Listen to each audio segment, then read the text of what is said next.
This next speaker I'm going to bring to the stage is a polarizing individual. He makes people feel uncomfortable in a very good way. I remember I think one of the first times I remember actually connecting with this guy was we were both speaking at this Amazon conference in Vegas.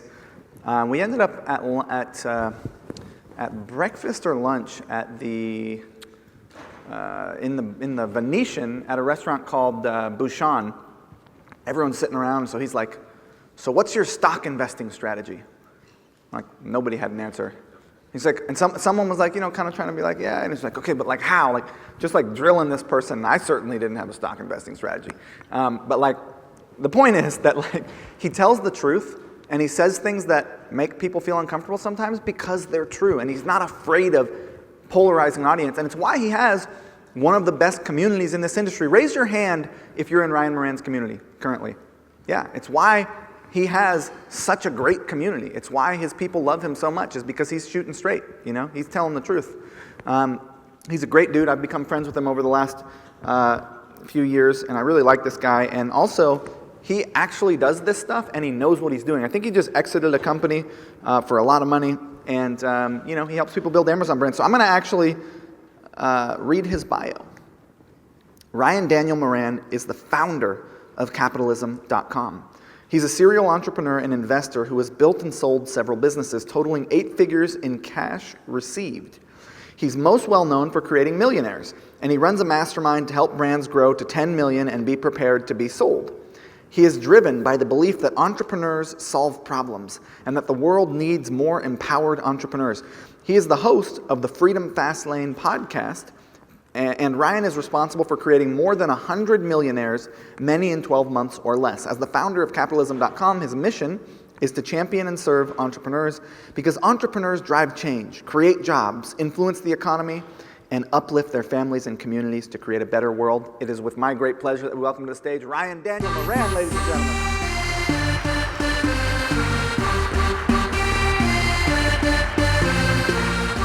Thanks, buddy. Right in there. Thanks, man. Oh, we just went mic to mic. That's hot. I take this, special. but these are all my slides right here. You don't need any? So all right. I just need more blueberries. Can we? You got to get those. I've been sold by the power of copy to eat more blueberries. Hey, I know how hard it is to put on events, and I also know how hard it is to consistently over-deliver and give step-by-step information like Ezra does every time he's up here. Could we give him a thank you for putting together what he's done? And by the way, how awesome was Molly the Mogul Pittman? That was crazy. I basically wrote a book like this, like, dude, who are you texting? I'm coming up with headlines. I can't stop coming up with headlines. I'm so thankful to be here, and I want to thank all of you for welcoming me here. I was having breakfast with Justin Dyson, who's in the back somewhere. Where are you, Justin? Woo, Justin Dyson, everybody! We were talking about how great Austin is. I was bragging a little bit about how proud I am of the city where I live, and we were talking about the one kind of both entertaining thing and annoying thing about Austin is the fact that there's a different protest about every weekend. So I have a 2-year-old daughter. Her name is Esther, and I usually take her for a walk most Saturday mornings. And invariably, we end up walking into a different protest where people are upset about something. And the way that they advocate for change is that they're walking and holding signs like somebody is going to be like, oh, well, if your sign says that, now my mind has changed. Just like a Facebook comment. Well, when you put it into a punchy sign, now I'm convinced.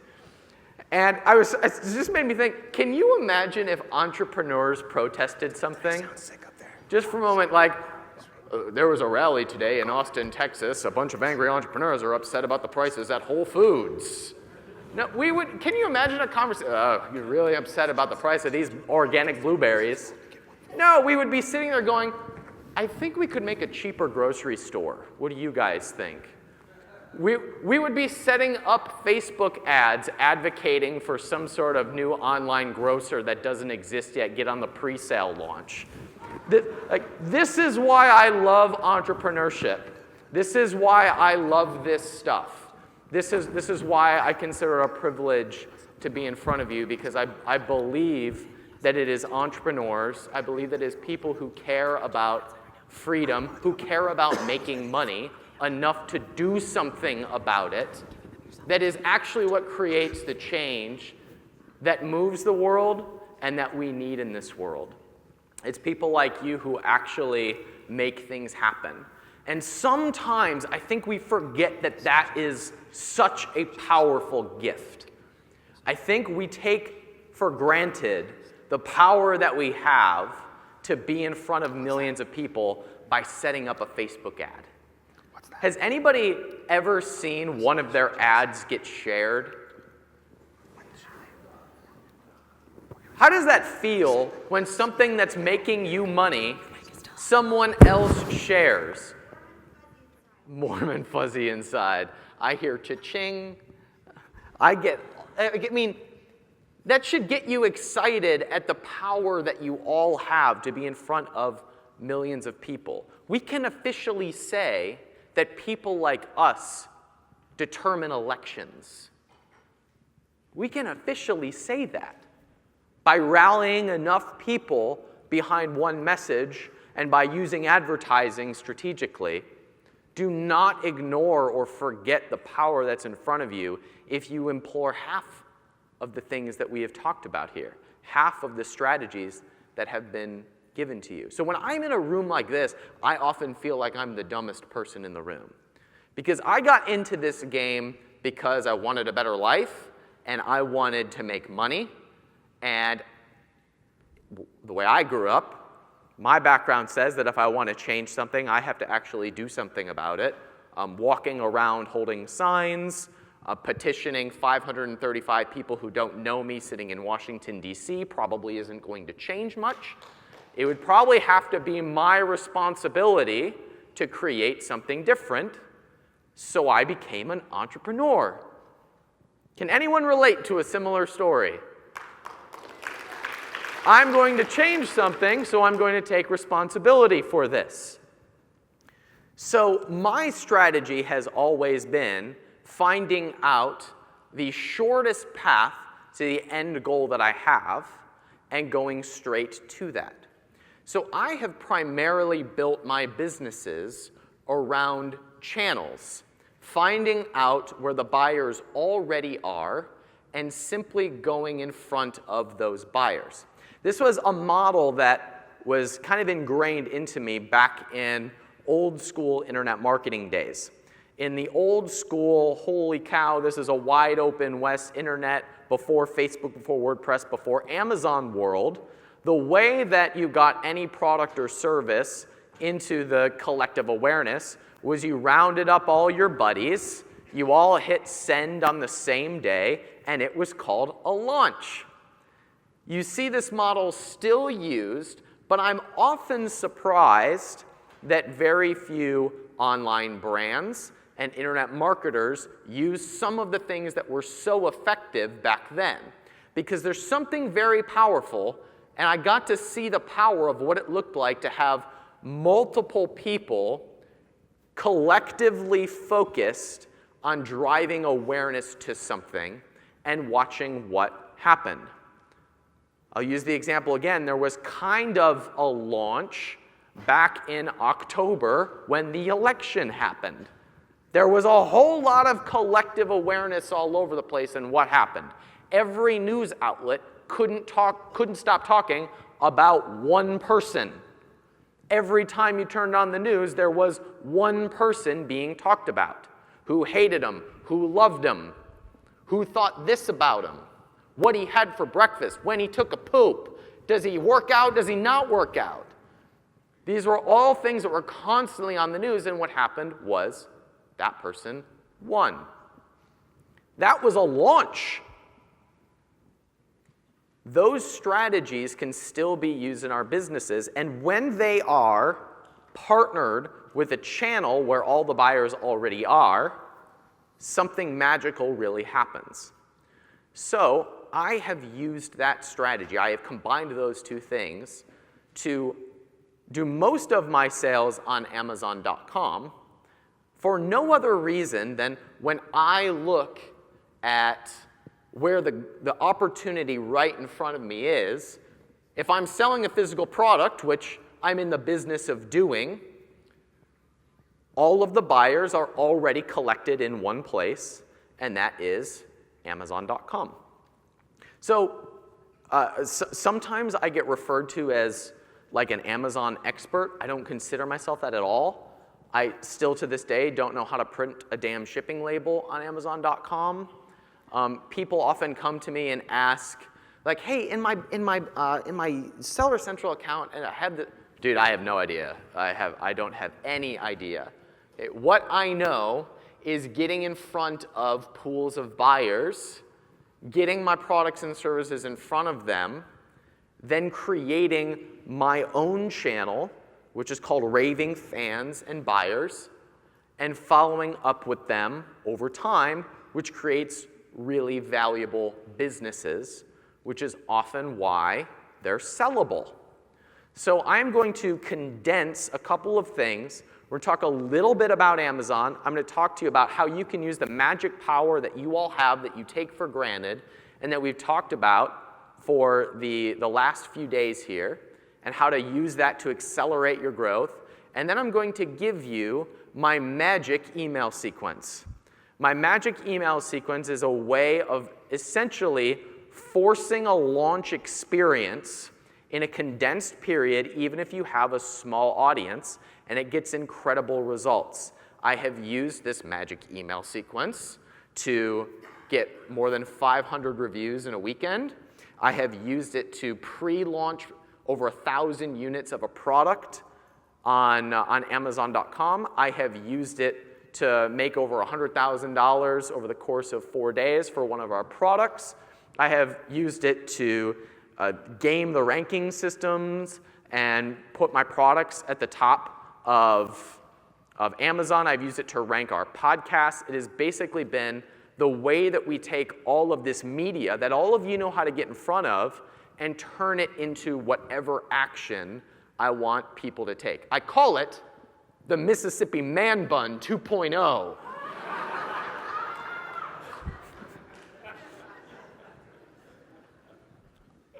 I am probably most known for giving a 12-month roadmap to building million-dollar businesses, specifically on Amazon.com. I've put this on YouTube. It has about 1.3 million views on YouTube. I won't spend a whole lot of time here, but for those of you who are unfamiliar with the strategy or have this tremendous amount of media in the form of buyers, email lists, retargeting pixels, I want to give this to you because if you turn this strategy and partner it with one of these audiences, this is where I get jazzed. This is where I know. I had a client a couple weeks ago. It's been about 7 weeks now. They were really good at the stuff you guys know. They're really good at the media stuff. They're really good. They had a list of about 100,000 people, but they didn't get Amazon. And I was like, dude, neither do I. And they're like, well, we really want to leverage our Amazon presence. Like, what backend? I don't know what the backend is. I have no idea. I know I'm good at like 2 things. And so what we did was we used part of the sequence I'm going to give you, along with getting in front of their audiences, and took their presence to $250,000 a month. And we got 800 reviews in a condensed amount of time. And that's not an atypical result, because all of you have this crazy amount of media. And if you were to apply a little bit towards a channel where there are all kinds of buyers, especially if they're already fans of yours, magic happens. So my 12 months to 1 million strategy very simply looks like this.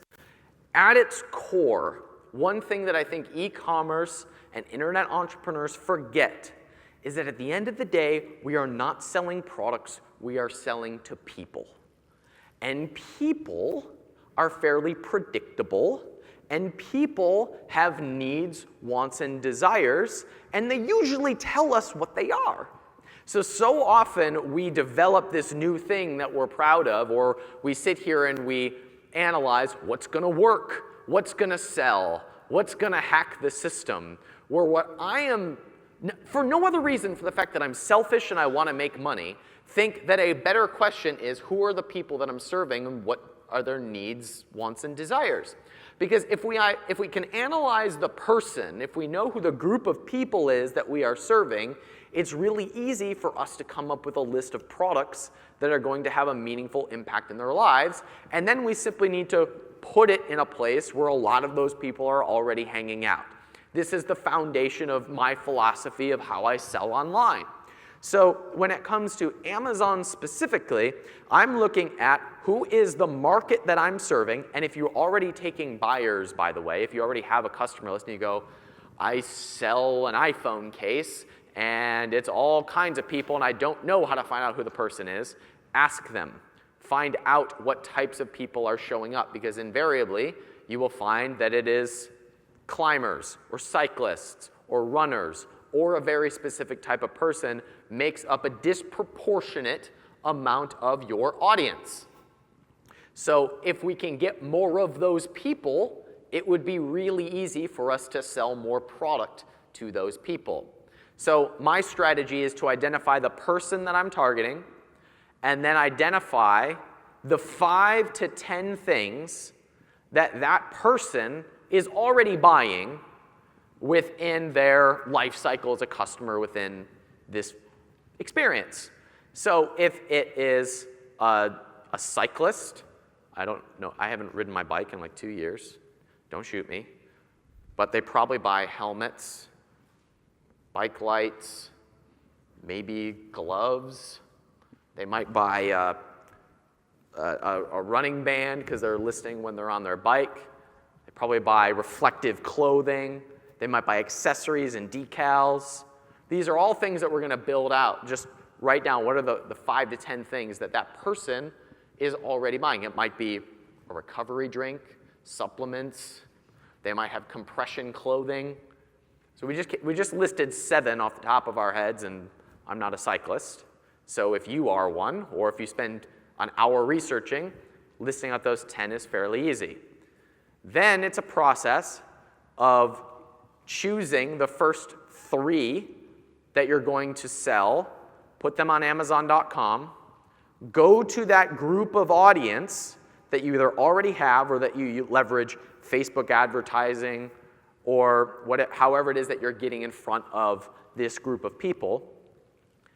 We get a little bit of a lift by driving some outside traffic. We turn that into 25 to 100 reviews over each product, and we continue doing that until each product is doing 25 to 35 sales a day. 4 products at 25 to 35 sales a day is 100 to 120 sales a day, which at average price points of $25 to $30 is $1 million business. That is the starting point of my strategy for building millionaires, and hundreds of people have gone through that process and went, well, holy crap, I run $1 million business now. I have no idea how that happened. Well, the way that happened is we got a certain number of people into one group, and we partnered it with a channel where people are already hanging out. 43% of online transactions now happen on Amazon.com. That's absurd. You should see the trend of how Amazon is growing in countries like India, which, by the way, has more people than the United States. You should see the trends of buyers in Southeast Asia. So 43% of online transactions now happen on Amazon.com. And I don't know if you heard, but Amazon made another acquisition lately. Did anyone hear about this? What company did they buy? Yeah, what do you think that this means? The acquisition of Whole Foods, which is a few blocks from here, by the way. Highly recommend that you go to the headquarters of Whole Foods here. You might run into my buddy John Mackey, big libertarian. So Whole Foods, I think, is probably the first play that Amazon is making into retail.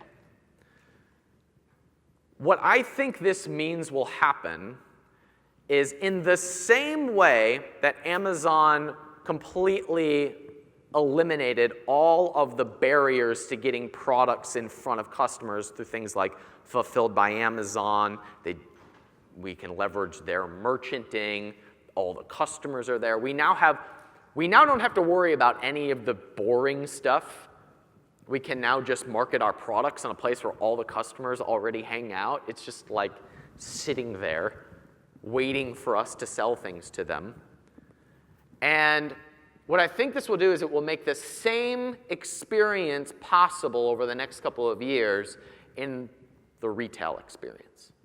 So what I think you will see happen is when a product is proven on an online platform like Amazon, since they already have all of the distribution through warehouses all over the country, they'll just say, hey, this product is the number one best-selling coffee online.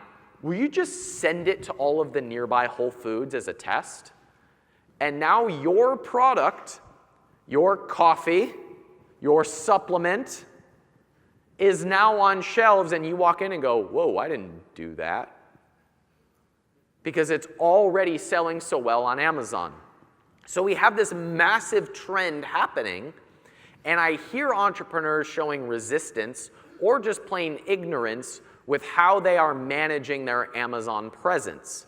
People who are not on Amazon think that it's going to cannibalize their sales, even though all of their customers have their credit cards on file at Amazon, and when they see your ad, check on Amazon first.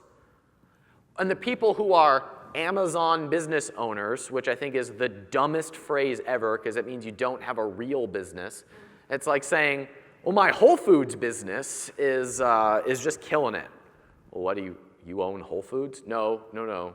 I sell things at Whole Foods. I don't understand. This is not a real business. The people who sell specifically to Amazon have no way of turning those people into repeat buyers. Peter Drucker had two functions of business. He said, does anyone know these? The two functions of business are getting customers and keeping customers. When you take a sale on Amazon, which of the two functions of business are you doing? Trick question, neither one. You're taking a sale, and if the customer does not know who you are, then they just bought this thing on Amazon rather than buying from you. That is the difference. So all these people who are just selling stuff on Amazon, if they're not choosing you, if they're not buying you, then they just had placed an order. And as a result, we have this gap where very few people are managing customers well or leveraging channels well, and where the two come together is where I think you have an impactful brand. And you all do the traffic, the conversion, the getting in front of people part so well, and if you marry a little bit of this to a platform like Amazon, all of these Amazon people can't touch you. It's like, by the way, they're terrified of you.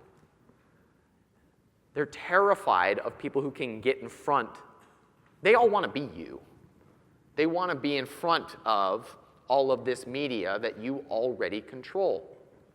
So if you send, first of all, a little bit of outside traffic, Amazon rewards in the terms of exposure and keyword rankings. So Amazon will reward outside traffic. Here's a little hack for you. One of the things that they track is the different domains that are sending traffic that results in conversions.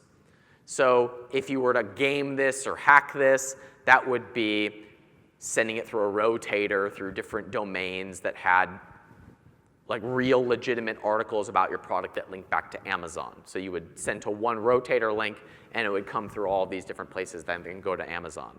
Or if you just wanted to play it legitimately, then having different places that actually sent traffic to Amazon, whether it was your blog, your store, your website, your social media properties, and you were to send traffic from the outside to Amazon, it would actually help your Amazon ranking. The other thing that Amazon rewards is sales through keywords, which when we go through the Mississippi Man Bun 2.0, you'll see how to be able to send a tremendous amount of sales through a condensed period of time, which really bullies everybody out of the way when it comes to showing up for keywords. So that's part one. The other piece is that Amazon has all these internal ways that you can get in front of their customers. One of them is lightning deals, which are basically short windows of sales where there's a discount, and it has separate real estate reserved on Amazon.com. And people actually go over to those deals, browse them, find you. They have Amazon pay-per-click. And you can actually do a good amount of damage through Amazon pay-per-click if you're willing to spend the money for it. There's also, did you know that Amazon is trying aggressively to roll out live video? They want to follow the QVC model of being able to do live streaming inside of a shopping experience. Now, Amazon is incredibly segmented. Getting one group to talk to another group is like getting Democrats to talk to Republicans. It's very difficult. But they are attempting to innovate in all of these different areas, and what fascinates me is not trying to take advantage of all of these different opportunities, but by being a part of this wave that is naturally happening and keeping a pulse for what opportunities are starting to show life on Amazon.com, and using my audience, using Facebook presences, using Facebook groups, using email marketing, using ManyChat as another asset that I can combine with this channel so that I can have the two working together and talking to one another. So we have this massive trend. We have certain opportunities to be able to be in front of these buyers. And we have what I call the $1 million plan of releasing products to 25 to 35 sales per day. They tend to grow naturally. At that point, we get to 25 to 100 reviews, turn on a little bit of the Amazon marketing machine, and we can very quickly add, if you're not on Amazon but already taking sales elsewhere, we can very quickly add a 7-figure income stream to a business that is already doing well. What happens then is it starts to pick up steam, and if we play it right from here, we can build a very impactful business. So that moves us into the next part, which is we have all of these customers that are finding us on this channel, and most people who just sell on Amazon will say, sweet, I got a sale, now I got to go get another one. And I say, all of the money is to be made on the back end of that customer experience. If you can put in the work of seeing the first sale as your customer acquisition cost and put your profit into developing raving fans, into developing a back-end process that turns that person into a repeat customer and or a raving fan, there's millions and millions of dollars to be made, and that makes you a much more valuable acquisition in the event that you want to sell. Here's what that would look like. Someone gets a box in the mail. It's from Amazon.com. Oh, good, my 2-day shipping arrived on time, just like I expect it to. They open it up, they see the thing, and then so many people do what I think is the dumbest thing in the world. They put an insert into the packaging that says, leave us a 5-star review. One of the things I have to kick people in my community for is going for this ask right away. They say, we're spending the money to put inserts in our packaging. Good idea. And we're asking for the review. What? And we're getting a bad conversion rate. Yeah, what would you expect? They just gave you money.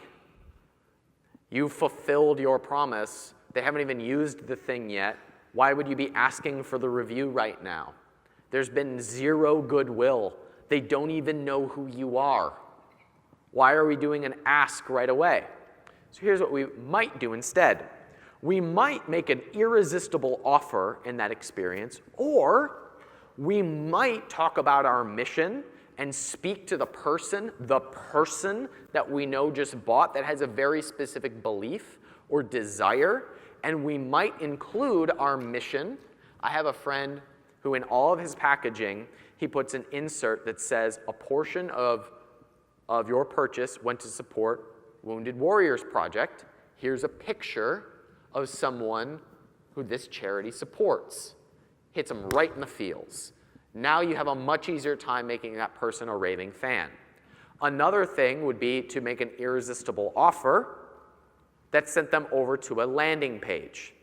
On that landing page, what might we put? An opt-in, what else? Actually, let's go there. Let's say we collected the email address. On the back end of the email address, what might we do? We might have an upsell. What else might we do? We ask for reviews down the road. Yes. And what else? Could we borrow one of the strategies that Roland shared yesterday about talking about a buyer's club? Could we do that? Could we set up a community where we put people into a Facebook group like what was just discussed, and then engage our people and turn them into raving fans and encourage them to post a selfie of them holding the product so that their friends and fans and followers start to see that, and now we can grab product images and Facebook ads. Could we do that? Could we talk a little bit about our mission and what we stand for and what the brand believes in? Could we talk about our other products? This is the shift. This is the melding of the two. Because if we do that and we know how to control a little bit of media like all of you do, this starts to become very powerful. Because as we're collecting raving fans, as we're collecting email addresses, what happens the next time we post an ad and we say, if you want a 50% off coupon code, type yes in the comments? Do we get more shares? Do we get more people on our ManyChat following? Do we have more people that are now in our audience? And this snowball starts to build and build and build. One of the things that I think has made me successful is I am willing to punt my takeaway. I'm willing to punt my payday further than anyone else. I am willing to let it suck longer than anyone else. So the more that I am willing to roll into building up more of a following, a bigger and more engaging Facebook group, building up more of a list on ManyChat, I know that the day comes at one point where we get to cash the check. Whereas most people, what they'll do is they'll collect an order, say, thank you for your money. Do you know anyone else who wants to give money? By the way, also leave a review. This makes no sense.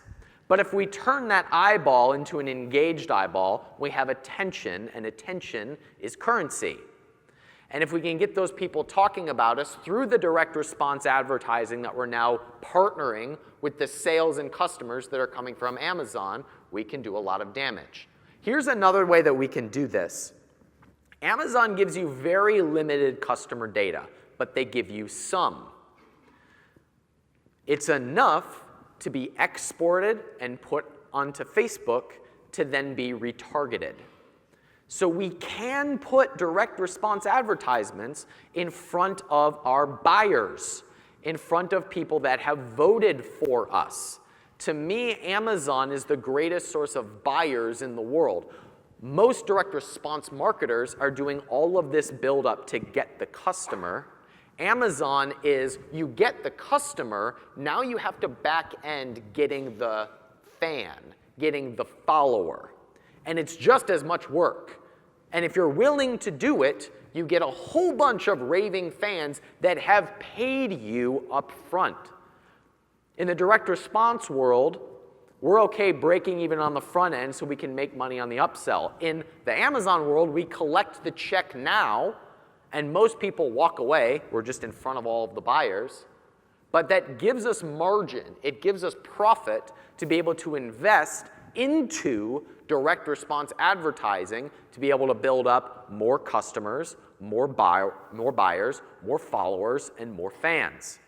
So we can develop this and be paid to work on all of the direct response pieces that are going to give us this audience, which is basically a pool of potential that we can crank at any time.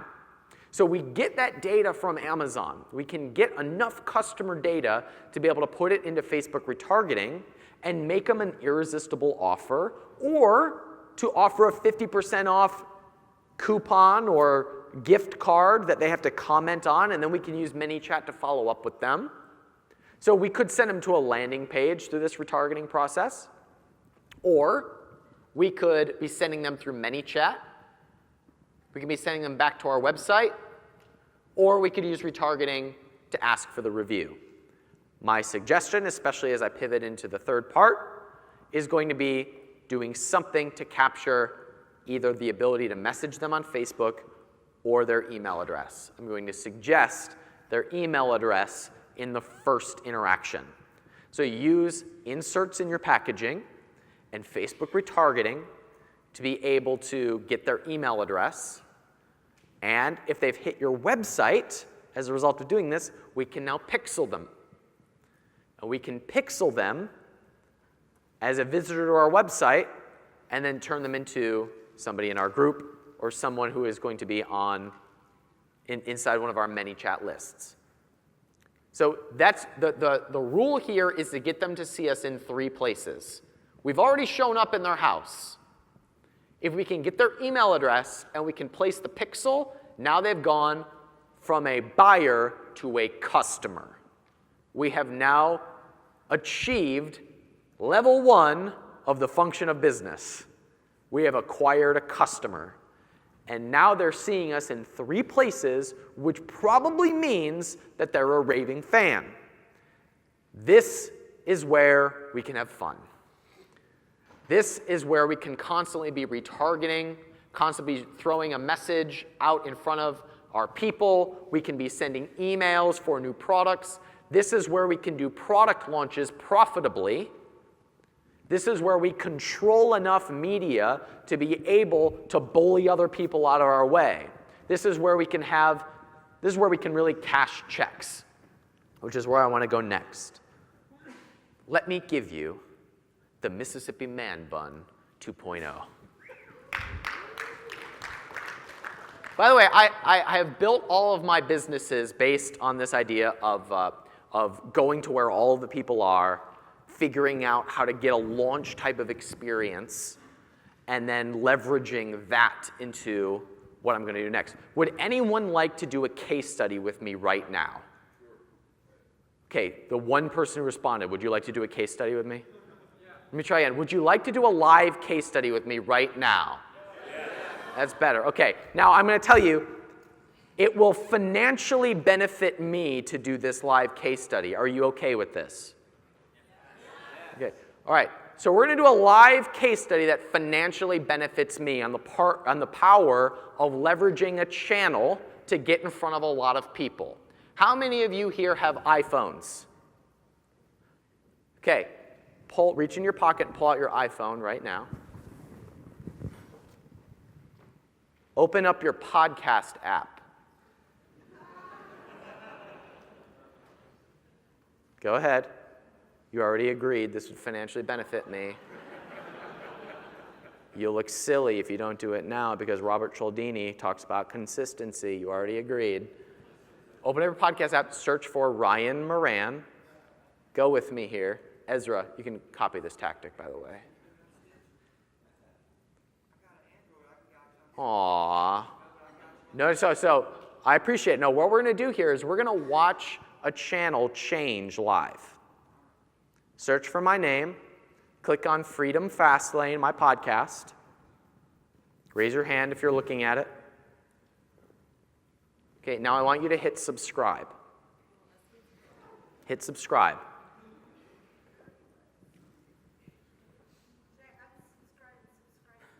Go for it. I have no idea. So hit subscribe. Now,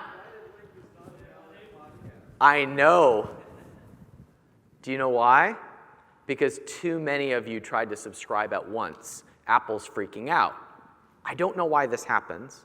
So what I want you to do is keep trying to subscribe. Now, two things are about to happen. One, I'm about to make money. Number two, what we have just done is we have given Apple's algorithm exactly what it wants. Apple's algorithm in the podcasting store looks for number of subscriptions in a condensed amount of time. So, if you have a bunch of people subscribe to a podcast in a condensed amount of time, what then happens? It goes, this is a very important, something's happening. Let's rank this podcast. So, keep trying to subscribe. If you're curious to see this live in action, watch over the next few hours the business rankings of podcasts and look for Freedom Fastlane. What I have built, what I have based my businesses around, is being able to create a launch type of an experience through specific channels by leveraging whatever media is available. You all have the media of Facebook advertising, of using ManyChat, of using email to be able to create that experience. So I have used a very specific email series to create this launch environment. This has ranked me for Amazon keywords that other people thought were impossible to rank for. It has been used to create lots and lots of subscriptions to monthly programs. I've used it to sell hundreds of thousands of dollars worth of digital products. I have used it in launches as an affiliate. I have done it to put products on the map very quickly. It is a 4-part email series. And it goes like this. Part 1, we tell a story. And in this story, it can be related to your product or not related to your product. My mentor, my copy mentor, his name is Travis, one of my best friends in the world. One of his best converting emails was talking about the fact that he was snowed in. He sold a relationship, a dating digital product. And his best converting email was talking about how he was snowed in. He had nothing better to do than to write an email today. And he was introducing the Hell Hath Frozen Over sale. His best converting ever. So you tell a story that's either related to your product or not related to your product. An easy win here would be telling a story of one of your customers. This would be very easy. Next, we introduce an offer that connects to the story that you just told. So we're talking about our customer. We're bragging about the results that this customer got. And now we're introducing the I want more Pat's sale. Pat used our product to lose weight. Pat used our product to achieve whatever effect the person that we're targeting desires. Introducing the I want more Pat sale. I've decided to recap offer because I was so encouraged by Pat's story. That's part 1, tell a story. Part 2, introduce the offer that connects to the story. Part 3, introduce scarcity. How many of these do you have available? How many of these bonuses? How many of these discounts? How many of these gift cards? By the way, I have done this with, if it's a bonus, it might be an additional product, something else in your store. It might be a digital product. It might be someone else's product. You could partner with someone who puts out a lot of content and package up some of their content and use that as a digital bonus, and then go to them and run the exact same email sequence, but change it for a physical product and do a reciprocal mailing with them. So we limit the bonus. We limit how many there are. Now, we don't want all of them to be used. So set whatever the number is higher than what you think you're going to sell. I promise you, it will surprise you how well this works. I can almost guarantee you that someone is going to go home, use this, and do $100,000 in sales. So the third part is limit the number of bonuses, giveaways that you have available. And this is my secret sauce. The number 4 is create a different type of scarcity that compares how many are available to however many people are seeing the message. Now, it just might be that when you post this and you send this email, you're also going to post about it on Facebook, and your average reach on Facebook when you boost something is 100,000 people. So you could say, by the way, 100,000 people are seeing this message, and I only have 300 of these discounts available because I'm also posting this on Facebook. And we have so many followers on Facebook. So make sure you click this link and grab it now. Simple as that. Fairly simple email template here.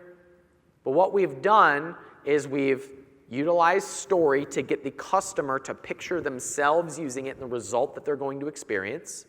We've created a reason for the sale, which is one of the most powerful things that you can do in marketing. We have created a reason for the sale, and what I have found is that as a result of it being positioned like an event, the I Want More Pats sale, the Hell Hath Frozen Over sale, it can be fun and quirky and doesn't burn our list. It actually infuses energy into the list because it's an event, it's an experience, especially if we have done anything right on the front end and we have acquired this customer and given them a positive experience up front by giving them that irresistible offer. They're following us on Facebook. They see us doing marketing in cool and ethical ways like we've talked about, and then they get an email that is an event and an experience, and now they're a part of something. It doesn't burn our list. It actually infuses energy. So that's the template of the first one. We introduce a story. We create an offer that is related to the story. We then introduce scarcity, and we make a comparison of how many are available compared to how many people are seeing it. That's email 1. Email 2, and by the way, that first, keep subscribing to the podcast, by the way. The second email is very simply a reminder. It takes me 60 to 90 minutes to write that first email. Email number 2 takes me about 10 minutes. It's a reminder. Hey, just wanted to let you know that we still have 110 I Want More Pat discounts available. We're doing this because I got a really awesome case study from Pat this week who used our product to lose 30 pounds in 90 days. I was so enthused by this that I wanted to get more Pats. So in honor of him or her, we're doing the I Want More Pat sale. Click this link to save 25% on your next order. P.S. In case you missed yesterday's announcement email, I've attached it below. That's email 2. Email number 3, we're going to introduce more scarcity. Nothing works like a time deadline. So now we're going to introduce a deadline. The deadline is, hey, I've been blown away by the I Want More Pat sale. This week we decided to do a 25% off discount because I got this really great message from Pat who used our product to lose 30 pounds in the first 90 days. We only have a few of these available, so we've decided to cut this off by tomorrow at midnight. Here's your link to save 25%. Click here to grab it. P.S. In case you missed the original announcement email, I've included it below. And then number 4 is very simply the last call. Last call for more Pats. Recap the offer, say that it's ending. By the way, if you want to use this in an email follow-up series, here are some magic words for you. This is the last time you will ever hear me mention the I Want More Pats sale. That is different than today is the last day you'll ever, that this discount will ever be available. So now we can evergreen it. So if this works really well, we can use this on the back end of a follow-up sequence, which might just plug in well if someone sees a retargeting ad after buying from us on Amazon, joining our community, and 5 days later going through a discount process. So if something kills it, we can now evergreen it on the back end of our email series. Does that make sense? So we don't necessarily close it, but we give the last call. The last call is the last time they're ever going to get this email.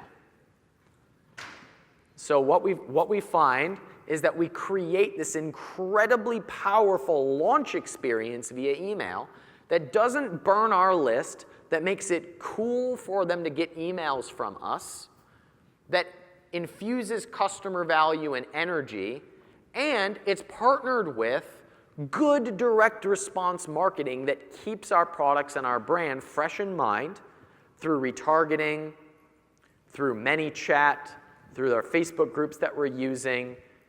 And this is how we can use Amazon to give us all kinds of buyers.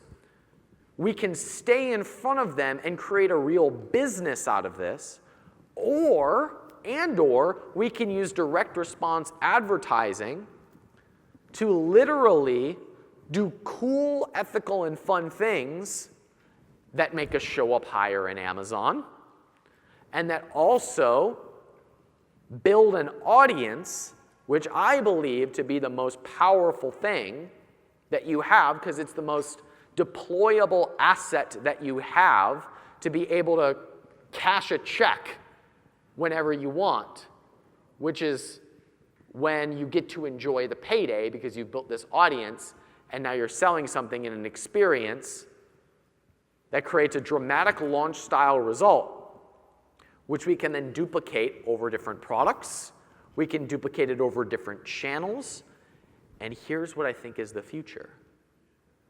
When you release a new product that's really good, you put it on Amazon, you run this sequence with a little bit of Facebook retargeting. You use a similar model through your ManyChat broadcast list.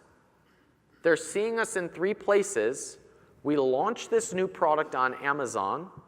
We follow up with good review-getting sequences. Amazon says, holy cow, this brand new product must be doing really well and people must be really loving it. Go put it into retail stores. And within a few months, we take a product that did not exist, and it's in front of hundreds of thousands of people online. It's in retail stores across the country, and people are wondering, how in the world did you create this business so fast? That is the future by using direct response advertising alongside channels that are disrupting the old way of doing business. Brands are terrified of you. Businesses that have been around for years are terrified that you are going to do exactly that. They're terrified that you're going to be in front of their customers and actually give their customers a better experience. They're expecting you to beat them.